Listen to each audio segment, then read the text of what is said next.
dirty lemonade, dirty lemonade. The best dirty lemonade, dirty lemonade. Dirty said it was the best and put it in the name. The best dirty lemonade, dirty lemonade. You're doing great, Best Dirty Lemonade. Here, day 2, Flower Expo. Yes, sir. Yes, sir. Yo, Jeff, man, thanks for jumping on the pod, man. Nah, thank you for having me here today, man. This is interesting. This is a dope event. It's nothing that I've ever experienced in my life. It's a lot of people that I've never seen before. It's a different environment, different culture. Cannabis bring a lot of different people together, man. So, Hold on, man. You skipping steps, man. You skipping steps. So, Jeff, tell the people who you are. Oh, my bad. CEO, founder. Jeff Similien, CEO, founder of local dispensary. It's a business. It's a business. It's a brand. It's a lifestyle. It's the culture. We are the culture in Boston. Cannabis been in my life since I would say 2013. I was a football player. I played football. Where'd you play football at? In Boston, high school and college. Well, I played in Milton. I went to Ferry College, so I played college ball. Okay. I played semi-pro football in Boston for a couple of Boston teams. Boston Bandits being the last team that I played for, then I retired from them. What position did you play? Huh? What position did you play? Receiver. So you fast. It's not just speed. That's all about receiver. You know what I mean? Touche. You got to have hands. You got to have hands. You know what I mean? Eye-to-hand coordination. You know what I'm saying? You got to be able to catch the ball. So, do you have another amazing football player on your team? On a rails? I mean, at low-key? No, I don't think so, no. Because I think we need to set up a low-key versus primitive football match. A little catch, you know what I'm saying? I mean, I told Calvin, man, if I was on his team, he would have won a championship. You know what I'm saying? That's what I told him when we connected. And to be clear, Calvin is Megatron. Yeah. Okay. I told him he needed me in the slot. You know what I mean? Take all that coverage away from him. You know what I mean? He's getting triple team. You know, they would have to double me. Come on, man. Talk that shit. All right, cool, man. So in addition to being the CEO, founder, and just, cultural liaison between the streets and the legal cannabis world, you're also a few other things, right? Commercial realtor? Yeah, I'm a real estate broker, and that's sort of how I got into this industry. You know what I mean? Just really applying my skill set from football with my business intelligence as far as, I have a college degree for business management. And when after I graduated college, I realized nobody's going to let me manage their business the way that I would want to manage it, right, or operate it. So I sort of had to create my own business. I got into commercial real estate. Well, I got into real estate overall. I purchased a home when I was 21, when I was in college, and so that was the avenue that led me to, getting into real estate as my career. So it was just figuring out which lane do I pursue, whether it's rental, being a rental agent, residential sales, commercial, property management, you know what I mean? So there's different avenues in real estate that you could, find your way in. So commercial ended up being the way that ended up being the lane that I pursued, that I continued on after 1 year in rentals, right? I was able to see the urgency that you have to create being a rental agent. I sort of applied that with my football attribute, just understanding urgency, getting things done, being on point, being consistent. So took all the skill set and just really put it all together and really scaled up in commercial real estate. And eventually that sort of opened my eyes to, the cannabis industry when it became legal, because this is my first industry that I'm able to sort of enter at the ground level. You know what I mean?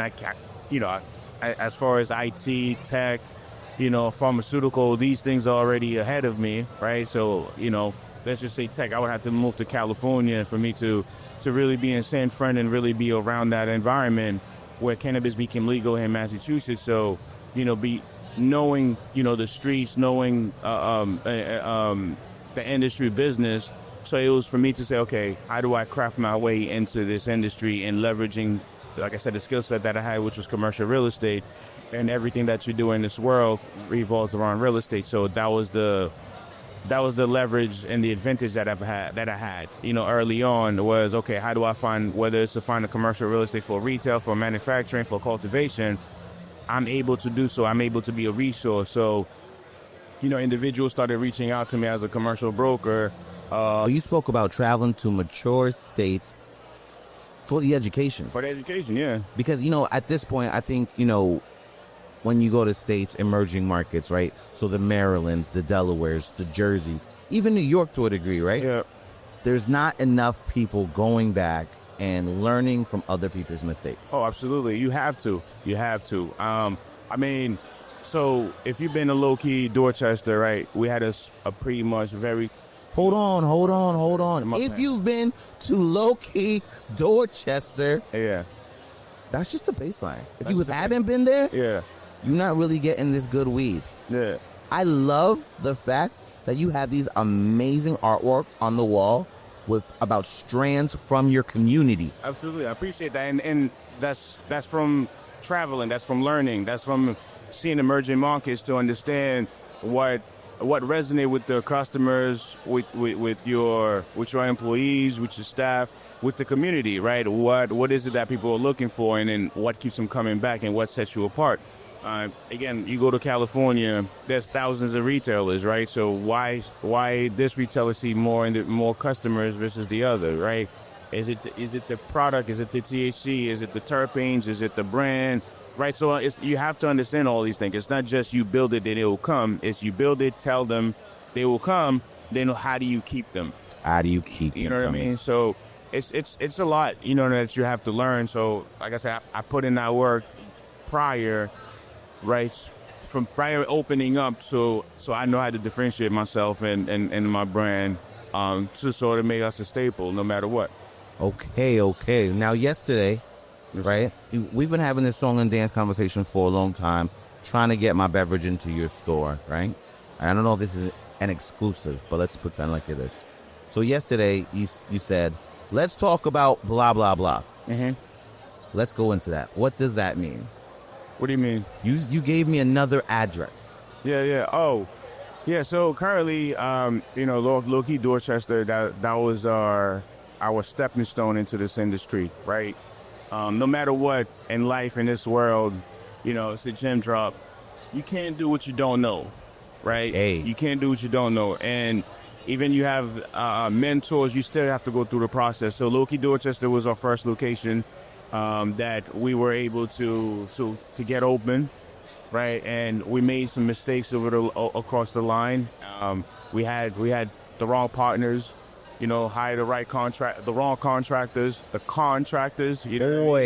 Boy, that first part of that word. Yeah, first partner. As we all know in business, partnerships only ship that sinks. A lot of times you have partners that don't see the same vision, or when the going gets tough, they want to jump the ship, you know what I mean?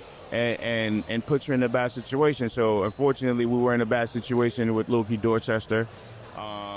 But we were able to stay resilient, or we were able to stay consistent no matter what, to where now we have to pivot. So just relocate as far as being in our community, being in the hood in Dorchester. So now it's pivoting to what I'll say is it's still in Boston, but more of a different neighborhood in Boston, more affluential.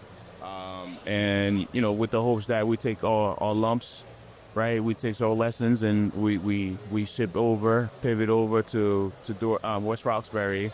And Hold on. So you going from Dorchester to Roxbury? West Roxbury, which is for me, what I call it is the suburb of Boston. So Boston has about 27 neighborhoods, and West Roxbury, I would say, I went to school in West Roxbury. It's close to Dedham. It's close to Norwood, Westwood, a bunch of affluential neighborhoods, or I will call suburbs, who are dry towns, no cannabis. So we see that as an advantage to us, that we sort of could attract that community and convert them into low-key customers, which some of them are already low-key Dorchester customers, because we've had our provisional license in West Roxbury since 2022. But we were in the process of figuring out things in Dorchester, so we never opened.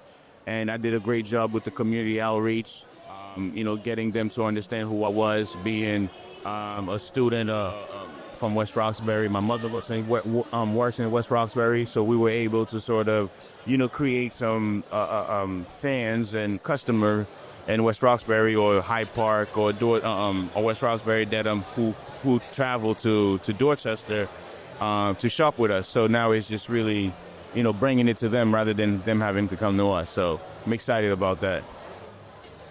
I love that. Shout out to Raya for just joining the pod. What up, Raya? Hey guys, sorry I'm late.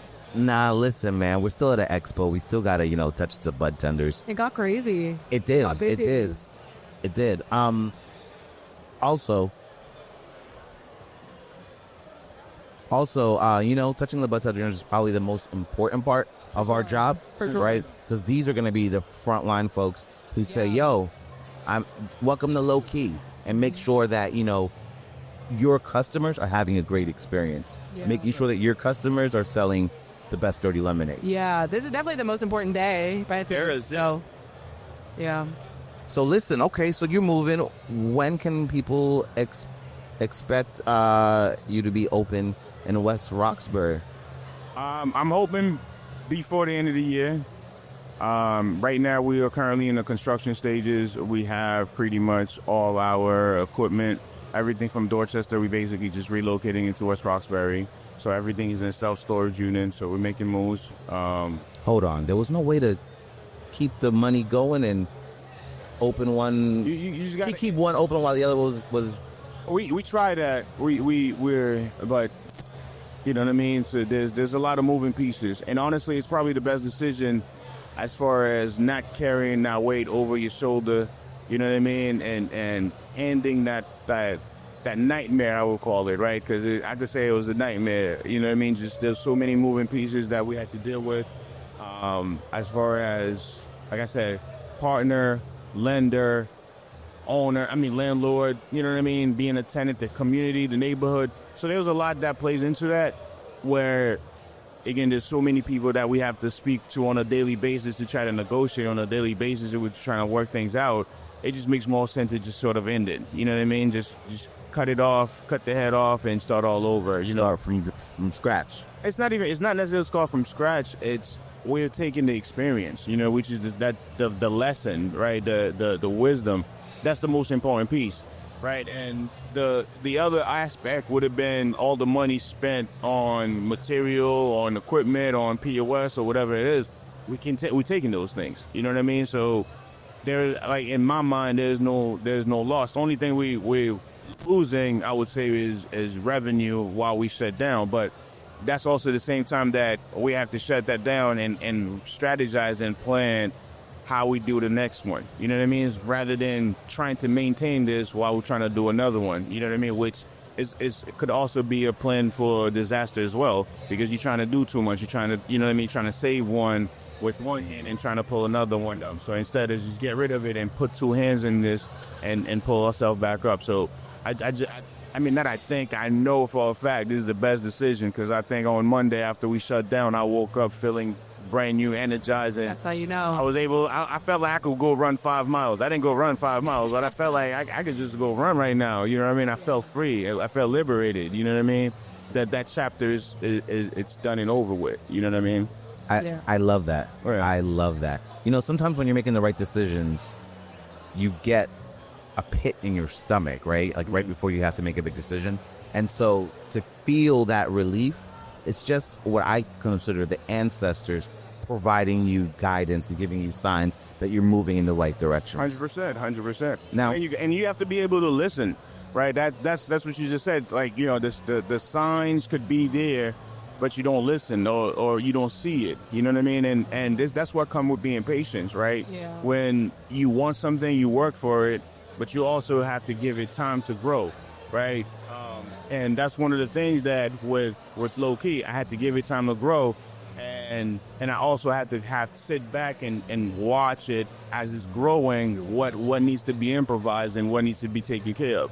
And those were, we had other issues that wouldn't allow us to be successful in the long run. You know what I mean? We didn't see success in the long run because of all the burdens that we had, starting up with. You know what I mean? So how long did it take you to realize this pivot was necessary? Well, did you realize this first year in? Did you realize first 6 months in? Honestly, when we launched, right, the goal was in the beginning was to have 3 stores, cultivation.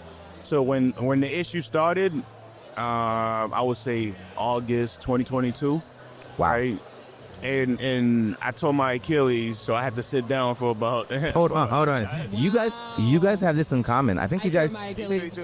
When did you tear your It Achilles? was Up? 2023, Okay. summer of 23. I tore mine all summer of 24, What were you doing? playing basketball. Me too. Did you guys not stretch? No, I barely don't did. think it was stretching, bro. When it's time, it's time. Honestly, I agree with that too. I did not stretch though. I will say, I mean- I did it the wrong way. Yeah, I mean, I don't know if I didn't stretch it. I don't remember that day.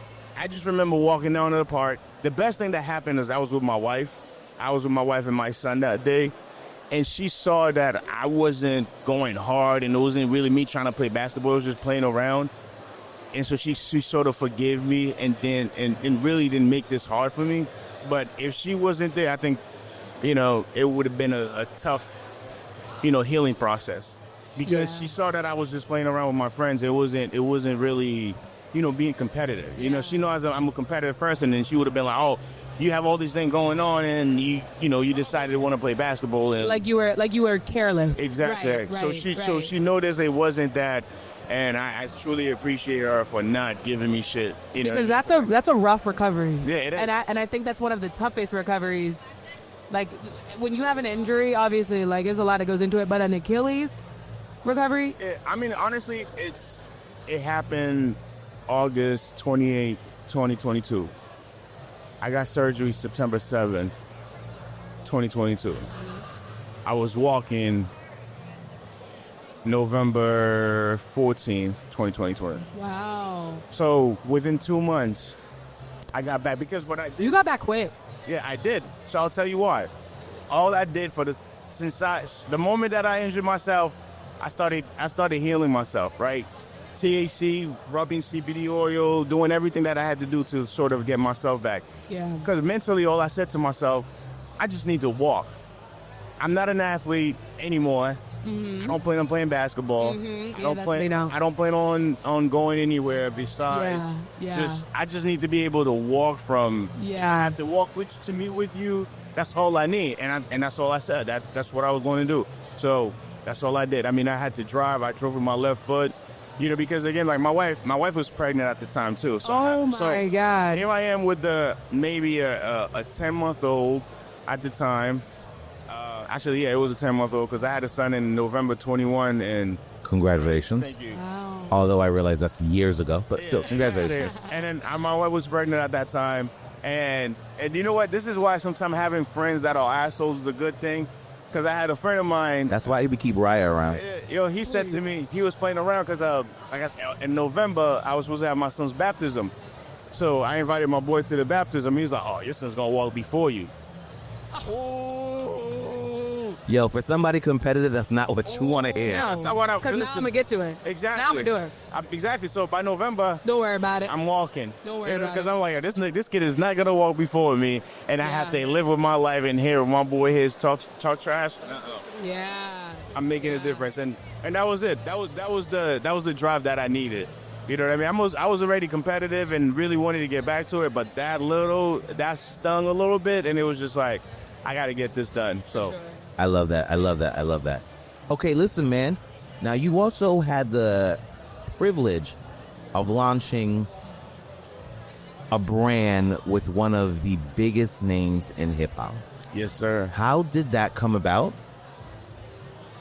How did that come about? Who is this name? Are we dropping names? We're referring to Method Man. Are you running Method Man to kill? Wow. Now, you take a relax, all right? Because your eyes got real big. We're not performative here. This is just my honest reaction. Honestly, man, that came from traveling. Okay.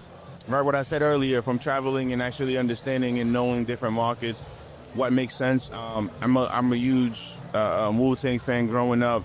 I remember watching How High, like, man, these guys look cool in college. I wish I could do this in college. I wasn't in college yet. But when I got to college, I played football at Curry, and as an athlete, you just like, oh, you don't smoke weed, it mess up the lungs, blah, blah, blah. Yeah. Like, I'm not doing that. She's also a college athlete and didn't start smoking till she was damn near 30 or something. Literally, Yeah. I was afraid of the same thing. Same thing. Yeah. So it wasn't until, actually, it was when I was playing semi-pro football, and I remember showing up, and one of the wide receivers was out there smoking a joint, right? And he finished, and I did my stretch, got ready, and he didn't even stretch. Got on, threw his pads on, and it was like, yo, kickoff return. My man went back there, caught it, touchdown. Spiked the ball. He wasn't huffing and puffing. It was like, yeah. And I'm like, hold on, I just saw you burn down. Right. Nah, something's wrong here. And that's what really started, getting my mind turning, like, okay, this is interesting. Like, this kid he smokes every day, and he doesn't seem to have a problem. And then eventually when it got introduced to me, I got hurt, and I was like, all right, let me try this thing out. And I smoked, I tried it, and it was like, oh, my pain went away. Oh, I need to try this more often. Then I started smoking, and that year, I think maybe 2012 or 2013 was actually my best year, because I started smoking, I started consuming on a regularly, and now that the anxiety, the thoughts, the game planning actually became clearer now, right? Because now I step on the field, I'm like, I'm not worrying about this linebacker taking my head off anymore, and I'm like, okay, I'm gonna catch that ball, and I'm gonna run away from him. And if he's chasing me, he's gonna take my head off, I'm just gonna slide and not get hit. Rather than worrying about everything else before. So that's when you get hurt. That's when you get hurt. So now I already have a game plan. So I catch the ball.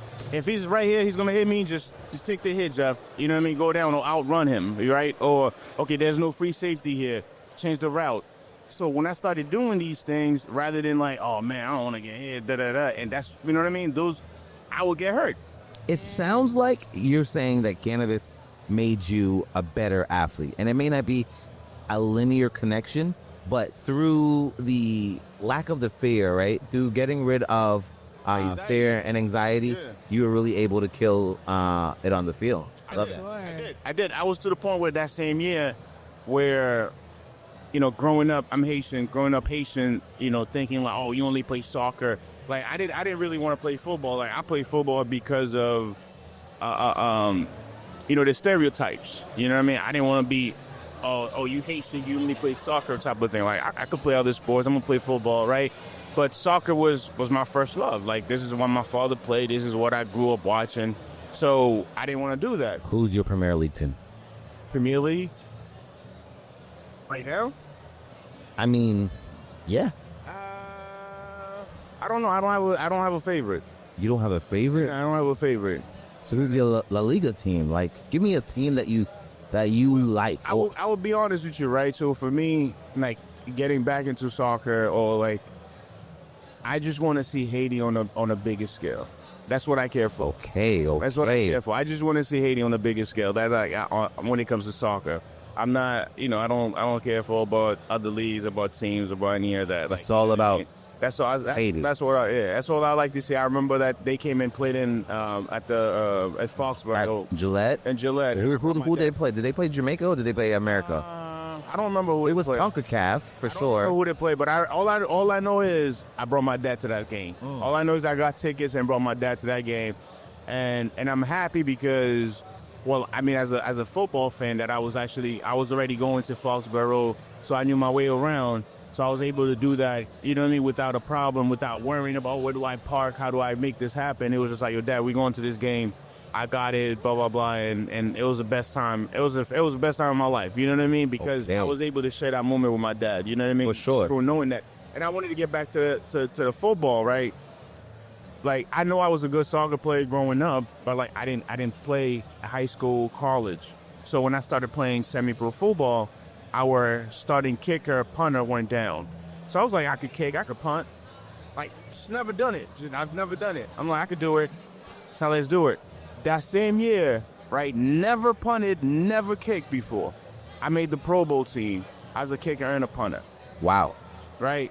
I was hitting 30-yard field goal, 40-yard field goal, not ever having any coach or real practice. But it was just like that mindset of like, I want to do this. I'm going to do this, and I'm gonna put my best foot forward. Literally, Yeah. no pun intended. No pun intended. And that's sort of like the same mindset to say, yo, I'm taking this and I could transition this to football. I mean, to real estate. I could transition this to cannabis or anything that I put my mind to. That if there's a will, there's a way. You just have to put in the work. Yo, let me tell you this right now, man. I've been reading this book by Jeezy. It's called, a rapper, right? Mm-hmm. We'll call him Jay Jenkins since he's an author now.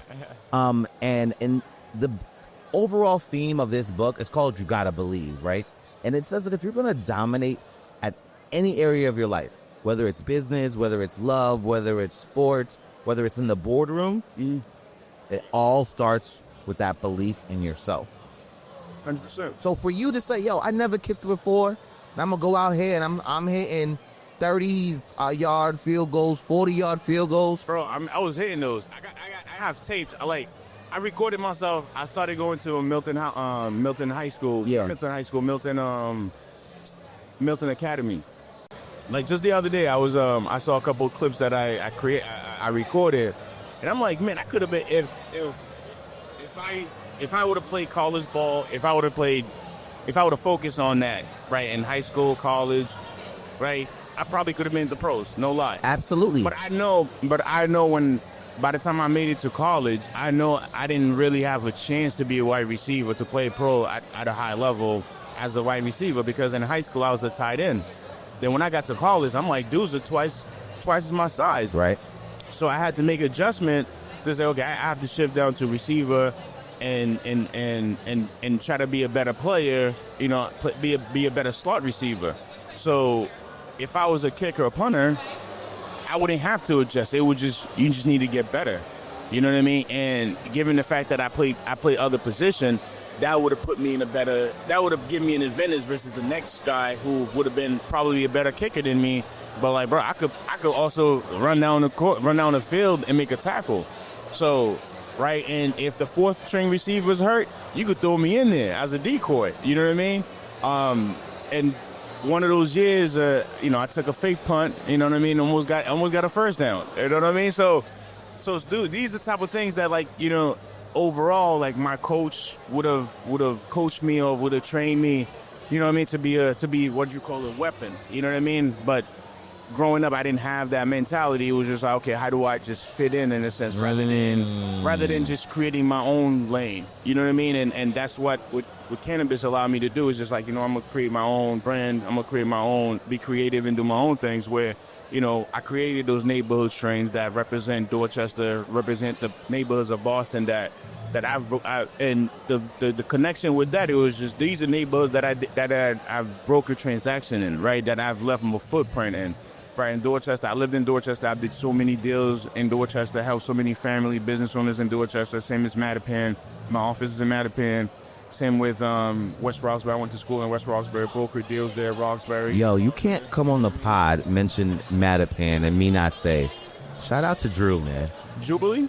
No, shout out to Drew. Oh, Drew this. Drew is. That's my girl. That's the one. Yeah, man. I don't think she was here this weekend, though. Nah, it's actually her son's birthday. Uh-huh. So she, you know, doing the family thing. Got She it. asked Jason to move Flower Expo for her son. Okay. He said no. Conflicts, we get it. My birthday is next week. What are you doing, man? Huh? What are you doing for your birthday? My wife's just planning it out. She's, you know, doing a little birthday party, a little something like, nothing crazy. Okay. Nothing crazy. I'm turning the big 4-0. Wow. I know. Yo, cheers to you and turning 40. Cheers to you being in business for so long. Yo, Appreciate it. a lot of us, black people, a lot of us get these opportunities and can't figure it out. It's hard out here. You need guidance. You need mentorship, and you have to seek it, because a lot of time, I think one of the things that people see you doing, they think that you got to figure it out. You know, and I was actually talking to one of my business partners who was an older brother, who's older, and I tell him I see him as a mentor and a big brother. And then he called me about certain things, be like, yo, Jeff, I'm only telling you this because I love you. Don't take it the wrong way. I'm like, yo, the fact that you are telling me this, I truly appreciate it, because the worst thing I wanted to do is that, you know, I'm going through this, rather than giving me the advice, you wait until it happens and be like, yo, why didn't you do that? And I'm like, if I knew it, I would have done it. Right. But now you're telling me after it's done. Nobody likes a Monday morning quarterback. You know what I mean? So I'm like, yo, tell me, you telling me now shows me that you care. Show me that you thought about me. Show me that you thought about a strategy that you think that I should implement. And then you telling me this, you try it out. Whether that I listen to you, whether that I implemented and it worked, but like, yo, you did your job. And I truly, truly appreciate that. And that's what it is. And one of the things that I realize, a lot of time people don't know what they don't know. And you can't know that. You could sit here doing the podcast, but I could come in and give you some game and how to better, execute your podcast. But if I was I'm like, yo, why is he using this road here? He could have been using, the G400 93,000, right? Right. And I could have just said, why don't you just use that versus this? And you'd be like, I didn't know that. But if I get up and I just didn't tell you that, then Gatekeeping. But that's an act of love. Exactly. That's an act of love. Exactly. For me to sit here and say, wow, I see a pitfall that this person that I fuck with could avoid if I just open my mouth and share. Exactly, yeah. And maybe it's not even a pitfall. Maybe it's just another gem, right? Like maybe what you're doing isn't wrong. Yeah. But here, I got some more sauce for you, you know? Like exactly. That's just... And I think it's two ways, right? You have some people, it's how you take it, and it's how you deliver it. For sure. You know what I mean? So sometimes it's how I have to take it. If I could be like, yo, what are you using a piece of shit for, man? This is trash. Right? It's like, it's the delivery. Right. At that point, I'm like, yeah, fuck out of here. I want to hear you. Right. But if I'm offering for your consideration, hey, I got something. This is, that's different. Exactly. I could say, yo, I know you're using this. It has like four mic jack. Like, you could probably use this one here. Right. That takes 6 mics, and it does this, and it does that. And you may still say, "Twink, fuck out of here," but like 2 months later, you saw that, and then you look into it and be like, "Oh shit, He was right. He was right. He was right." Yeah. And that's all. And that's planting the seed, right? You don't have to call me and be like, "Yo, thank you," or whatever. But we try that, right? We try to ego check. That's like something that Omari has set the precedent of in our group and on our team. So there's nothing wrong with that, right? Like I think that's vulnerability. That makes us closer. That makes us get closer to the win. Yeah. So and for me, that's the thing with like I personally don't ever take anything offensive because I get that from playing football. Right. You line up a certain way. It's like, yo, move that back foot a little bit less. Yo, bend down a little bit more. Right. Yo, put your arm up. So like somebody telling me, yo, whatever you tell me, I'm never taking it like, yo, you a hater. I'm never taking it because it's like... That's because you're coachable. Exactly. So that's what I'm saying. So I'm never going to take it anyway. And I also understand delivery. So for me now, and I understand delivery because of my wife, right? Because like I'll tell her to do something or I'll tell her something and then it doesn't hit the same way. It's not that she's not coachable. It's my delivery. that's real. It's not it's my delivery because like I said, your wife was gonna watch this and and tell you this all the time. Yeah. You know what I mean? But like I said, I've learned that. So again, that's what I mean. So even if I'm talking to you my mans, I'm not gonna tell you like, yo, this is a piece of shit, bro. Like you should upgrade. Right. Even though I can talk to you like that, and then you might understand it. But if I want you to scale and level up, I have to give it to you in a way that you are going to say, all right, let me take a note. Right, because like you said, it's an act of love. I want you to know, bro, I fuck with you, I love you, and I'm just trying to make you better. So even though you just spent $1 million on this, I'm not telling you to replace this today, but you just know that next year you may have to upgrade. Say yes. And this is what you may have to look into, or anything else. But just don't think that this is it all be all. Right. You know what I mean? And that's what it is. So same thing. Like I have to give it to you in a way that you have to take it, you have to process it. You're gonna pause that, but yeah. You know what I mean? You know what I mean? So you have to figure it out. You know what I mean? Yeah. And that's all it is. So and I learned that from my wife, where I'll tell her something, and she wouldn't act on it, but like 6 months later, or 6 weeks later, 6 days later, she's doing it, and I'm like, but I told you. You know what? It's not making sense to you. Right. So rather than say I told you so, it's like, good job. Yeah. I'm happy for you. You know what I mean? And because at the end of the day, you learn it, you refine it, and that's all that matters. I just want to see you succeed. So whether you succeeded 6 months ago, a year from now, it's on your time, not on my time. You know what I mean? Right. So those are the things that I've learned over time. Same thing with my cousin. I have a cousin in Philadelphia. When I talk to him, same thing. I used to tell him, cuz, do this, do that. It took him like 5-10 years to realize, like, you cousin, I understand what you're saying now. It's like, yeah, bro. Yeah. You know, but it's now making sense, and what can you do? Right. Yo, so Real.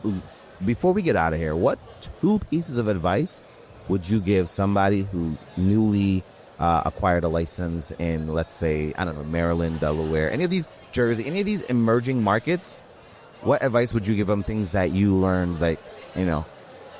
Collaboration is key in this industry. Right? Collaboration is key in this industry, and we are still early in, right? This industry is still at the infancy stage, right? Except for California, it hasn't been legal since '96, but it's been around since '96 in Cali, right? Right. But like it's been legal in I think 2013 for pretty much in America, so that's barely 10 years, right? So Maryland's gonna be 2 years, New York I think 2 or 3 years, same thing with Massachusetts. I think we're going on 6 years right now. So we're still at the infancy stage. So collaboration is important because you can't do what you don't know, right? Because you've been around for a year more than me, you've talked to her. She's been around for 3 years, so you got wisdom of of a operator that's in 4 years, that's been operating 4 years, and versus me that's just coming in. So it's important to collaborate, to learn from each other, so we'll be able to get the wisdom and avoid the pitfall and the mistakes. That was one of the things I would say, collaboration. And the second thing is the continuation of collaboration is that businesses are meant to be sold, right? You create a business to scale it, to bring it at its peak. And if somebody comes in and say, hey, I like what you're doing with this little lemonade business you got going on, I'll give you $3 million for it, right? You have to understand that, all right, do I take this $3 million or do I think that it's worth $10 million, right? So at that point, what do you do to take the $3 million or to say, hey, I'm going to hold on to this and make it a bigger business? I was just joking with the little business, right? But like that's No, I get it though. You know what I mean? That's what it is. So you have to understand. Okay, am I at my peak? Do I sell now, or do I get out? Like I was having a conversation with the individual business owner in Cannabis, who had another business and in early 2000, no, in the late 90s, and transitioning to 2000. So on the boom era, right? So he's like, in 2001, it was at its peak. He got offered millions of dollars. He didn't take it. By 2023, it tanked. So just 2 years, he could have been a multimillionaire. 2 years later, it wasn't. So it's the same thing with the cannabis, right? In 2019, 2020, it was up here, but now it's down there, right? Not to say it can't go back up again, but you have to understand your business is meant to be sold. So if you get to a point where you at your peak and somebody comes up and say, hey, I want to acquire you, you really have to give that some serious thoughts. Like, okay, can I take this money here and go do something else and do it again? Whether it's, you make best dirty lemonade that you could say, I could take this $10 million and go to Jamaica and make the best dirty coffee. Jamaica already got good coffee. Now you could just add a spin on it. Just like lemonade's been existing, you added a spin on it. So you could just say, I'm going to take this and go to Jamaica and make the best coffee. Or I could go to DR and make the best empanadas. Whatever, you know what I mean? Whatever it is. But like it's the same thing. You could do it again. But the key thing is that you had an exit, and which is in real estate. That's something that you know. Whatever deals, that transaction that you're going into, you got to have an exit. Same thing with business. You best dirty lemonade. You may want to give it to your son, but like 20 years from now, it's like, Dad, I don't want to sell freaking lemonade. And then everything you just worked for, and now you mad at the little guy, but it's just like, bro, you showed me. That was your dream. You showed me how to, make something else. So now you're telling me to continue your dream. Like, I don't want that, Dad. Right, No offense. right. And you got to understand that. So it's for you to say, oh, this is my dream. When do I exit? What's my exit strategy? So you got to have that. So anybody that's getting into this industry, you got to know when to exit at some point, because not everybody's going to make it to the finish line. Not everybody's going to get to the top. Right. So if you get here and somebody makes you an offer, you have to really consider it and say, okay, is that my time? And because I've had conversation with a lot of people that I started up with in 2019, 2020, that wanted to get their retail license, a manufacturing license, cultivation license, delivery license, and it didn't happen for them. And then now when we're having a conversation, it's like, yo, that's the best decision that it happened, because now I found my calling in something else. Right. And that's what it is. It's the pivot. Sometimes like God just make you pivot. It's like, the hell out of here. That's not going to happen for you. And then you have to say, all right, let me pivot or let me try something else. And whatever that you learn from here, you apply it there, and then you become successful. So that's the same thing.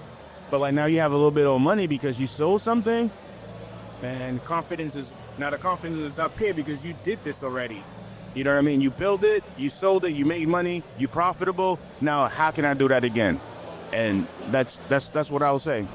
Yo, I feel like that's really solid advice, man. Yo, Jeff, I wish you nothing but success on a new location. Appreciate you, big dog. Thank you, man. Thanks for coming and hanging out and just talking shit with us, man. Absolutely. And I would say, man, it's always love with you, man. I appreciate you for what you're doing. Appreciate you coming in this industry, man, being around here and being an authentic guy, man, and being a real loving individual. And, you know, you didn't have to invite me, but you did. Come on, man. So Yo. I truly love and appreciate you, man. And I want to see you succeed. You know what I mean? Let's never say that, man. What? In this market, brother, I just pay the rent. You pay the mortgage, bro. This is your home, bro. It's all of us. All of us. This is a united front. You got to understand, like, how we support each other and what we do each other is what's going to make us succeed. Like, you know, if you was in here, it would have Collaboration. Exactly. If you was in here, it would have been somebody else who I would have walked by, wouldn't even say nothing to me, right? Because now you invited me here. Let's just say I could go to Maryland. Like, for example, right? I went to Baltimore a couple of years ago, and I want to invest in Baltimore. So now, 3 years from now, 4 years from now, I could be in Beemore. Some kid's gonna be like, yo, I saw you in my man's podcast, and I rock with you. Appreciate you for the advice. So if it was somebody else here, they invite me, I would have never dropped the gem. They would have never seen me. I'm in Beemore. Nobody will be fucking with me. Yeah. Nobody knows me. I love that. So the collaboration is key because we just collaborated, and this is gonna pay dividend in 5 years, 10 years from now, whenever it is. That somebody's gonna see me and is gonna say, "Yo, I appreciate you. I appreciate you knowing that you told I told my Achilles too." Whatever it is that they're gonna find, they're gonna connect, and that's what it is. You know what I mean? That's all it is. Like you said, it can't be a gatekeeper. You gotta share the knowledge. You gotta share the wealth, and that's all I'm about. You know what I mean? So I love it. Truly appreciate it. Yo, big up yourself, Bridger. Thank you, man. Thank you.